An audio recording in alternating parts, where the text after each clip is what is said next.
This is getting out of control.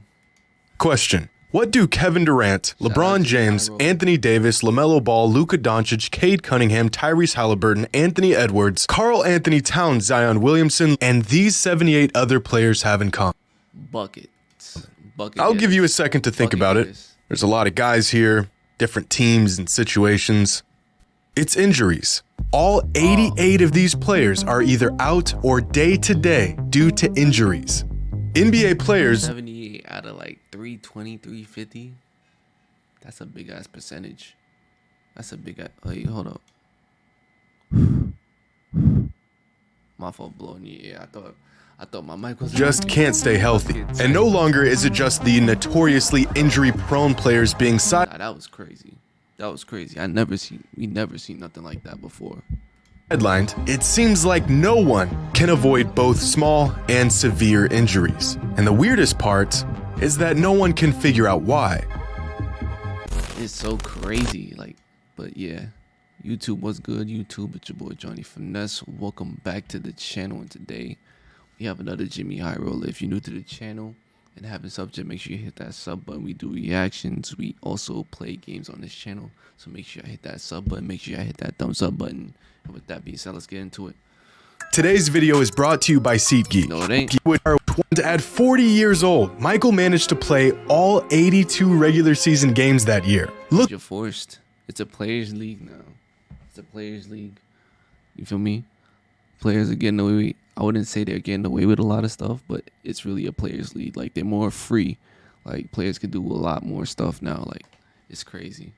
It's a players' looking league. back, this seems like an extraordinary feat for an aging legend. Did you think Ben Simmons would get away with this? Like, being ass? Like, come but on. 20 years ago, it was fairly standard to play every single game. In fact, that same season, Kevin Garnett didn't miss a single game. Kobe Bryant didn't miss a game. Steve Nash didn't. Neither did Allen Iverson or Stephon Marbury. Even the 7'6" Yao Ming played all 82 games that season. Fast forward 20 years, and in a league where injuries and load management have ran rampant, there is only one all-star level player who hasn't missed a.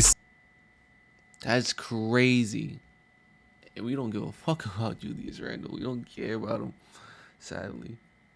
I feel like it's just because they don't play no games. Like, this single game all season. But this is just the tip of the injury-riddled iceberg, because this season there are only 12 players who haven't missed a single game. 20 years ago, there were 4.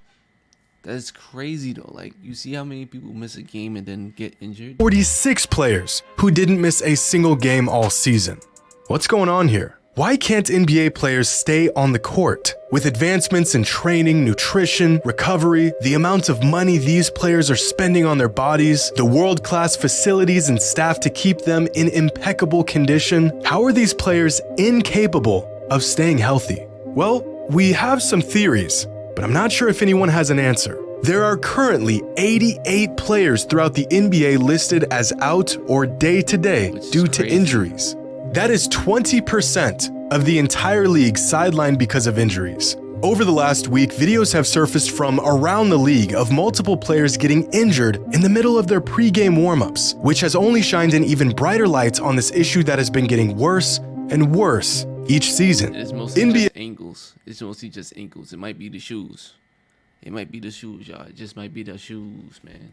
NBA players just can't stay healthy, and no one knows why. Despite the vast research and studies that have been poured into uncovering exactly why NBA players just can't stay healthy, there doesn't seem to be any clear-cut answer. Some factors point to the cumulative amount of wear and tear pro athletes today have gone through by the time they're in their mid-20s. Some studies have pointed towards the increase of dynamic in-game movements as the main culprit. But at most, that could be true too. That could be true too. It's more skill. These are just theories. Legendary NBA trainer Tim Grover, who worked with the likes of Michael Jordan, Kobe Bryant, and Dwayne Wade, attributes many injuries in the NBA today to simply not enough weightlifting, as players have shifted more and more towards sports-specific workouts. No cap. Mad people in the NBA is skinny. Mad skinny. Mad skinny now. Like, there's not a lot of big dudes, and then Julius Randle, the person that been playing 82 games, he's strong. So and movements, their bodies have almost become unfamiliar with simple things like repetitive body weight impact and quick changes in momentum. You build a foundation by lifting weights. You have so much more resources, less contact, and more injuries. It's mind-boggling to me. It's because everything is rubber band, everything is resistance, everything is cable. When you get hit, when you jump, there ain't no cables. When you land, there's no pulleys, there's no cables. Your body weight is the metal. You have to learn how to explode with it, and you also need to learn how to land with it and how to stop it.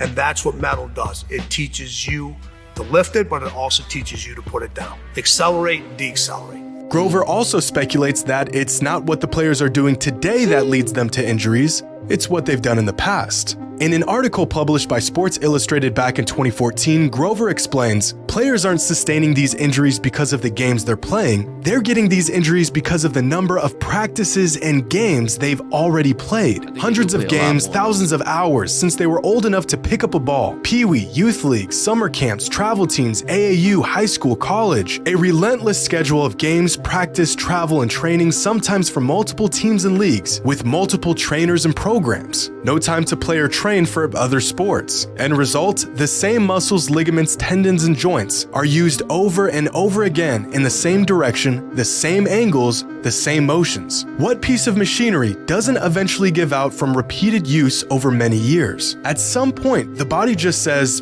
enough.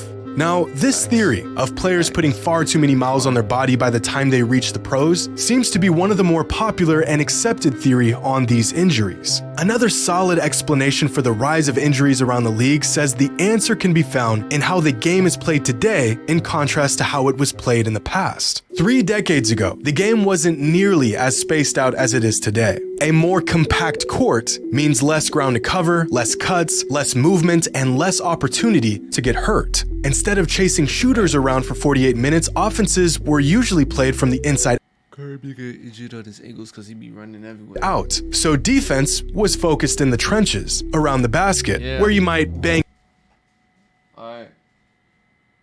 a knee or catch an elbow. Fast forward to today's game and no player is exempt from playing cat and mouse for 4 quarters, running around screens, making 90-degree cuts at full speed, attempting to cover 15 feet in a split second as you close out on a shooter, and then forcing your body to come to a stop on a dime in an effort to not crash into him. These movements are violent. Your joints and muscles and ligaments can only move and stop and start like this so many times before they shut down. Years ago, the NBA just wasn't played at this speed, and the off-ball movement and spacing wasn't nearly this complex. But what do the players think? I mean, they are the ones experiencing this influx in injuries after all. Well, just a couple weeks ago, Paul George touched on the subject in an interview with JJ Redick and stated that players are getting injured more now than before because they don't practice enough. Which sounds counterintuitive, but his reasoning makes sense. Makes sense. Now they're like teams don't really practice. You know, we're not getting up and down. You know, there's just it's a lost art when it comes to that hard practicing. And I think that's why there's so many injuries that's going on, because guys that have a high load day and then a completely off day and then a high load day. You know, back then it was you practice hard, you got a game. You practice hard, you got a game. Then you might have a day off. Then you come right back to it. So I feel like your body just built the callus and that you were prepared for a long and rough season to where injuries like, you know, there wasn't that many injuries. There wasn't time to take a load off because you felt good to play. You know what I mean? Yeah. It's almost the reverse. They think by giving us time off, it's helped managing our bodies, but in honesty, I think it's just making us weaker as players without putting that load and strain to our bodies. That's Paul George himself, and he just got injured.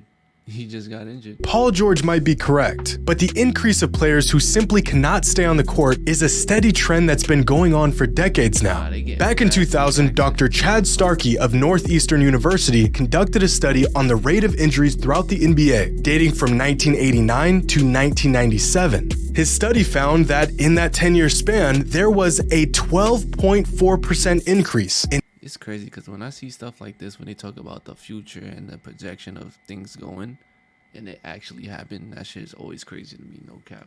Game-related injuries around the league, and this problem is only getting worse each season.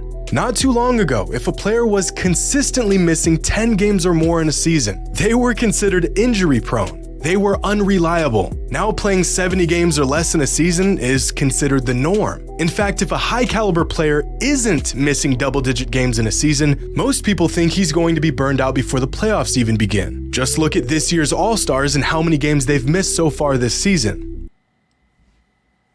It's crazy. It's crazy. I didn't know Halliburton was an All-Star. What the hell?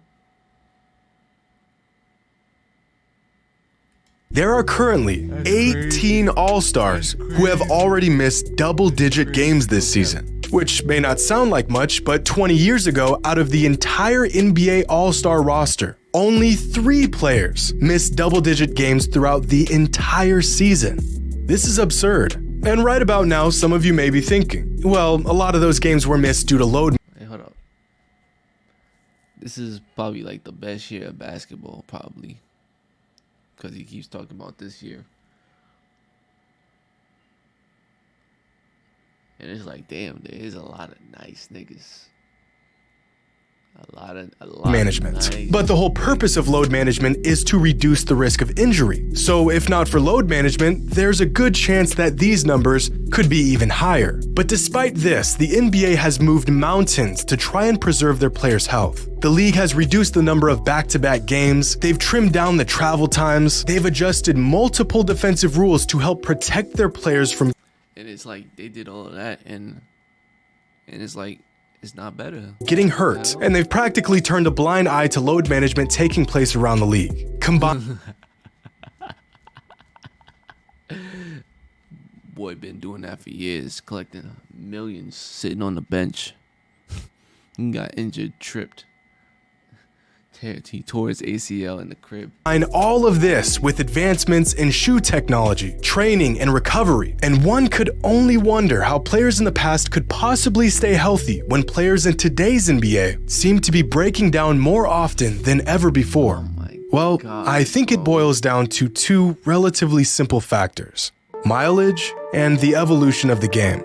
As many experts and fans have theorized, this newer generation of NBA players have put such an extreme amount of wear and tear on their bodies at such a young God damn, it don't stop. age that it's only a matter of time before something gives. Most of these players have put in so many hours through youth leagues, AAU, private training, and college that by the time they're in the league, they have put the same mileage on their legs and ligaments as a player well into his NBA career in previous generations. I look at it almost like a shelf life, a clock. Damn, why was it like it didn't stop? Like, I thought he was about to show me like how much games on average, because I know other people play different games, but at least the average.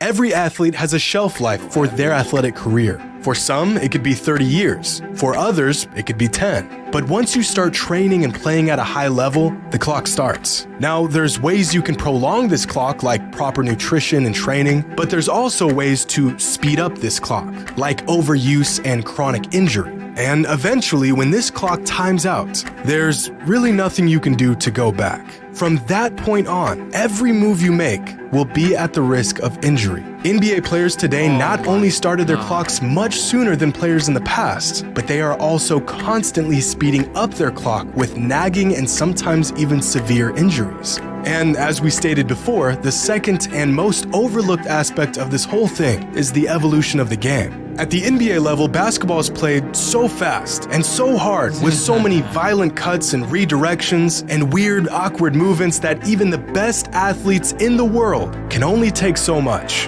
At some point, all these jarring movements are gonna... Nah, when you really look and pay attention to how they're really stopping on a dime at full speed. All that pressure, like stopping, bro.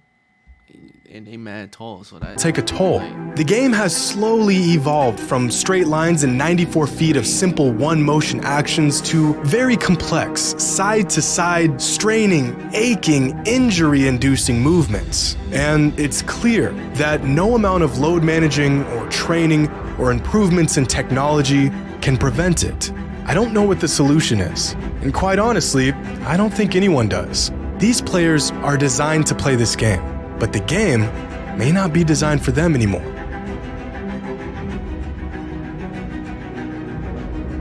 Maybe that's why they don't want to make people do street ball moves. But here we are doing street ball moves. But if you're new to the channel and have a subject, make sure y'all hit that sub button, y'all. Thanks for watching. Have a good one.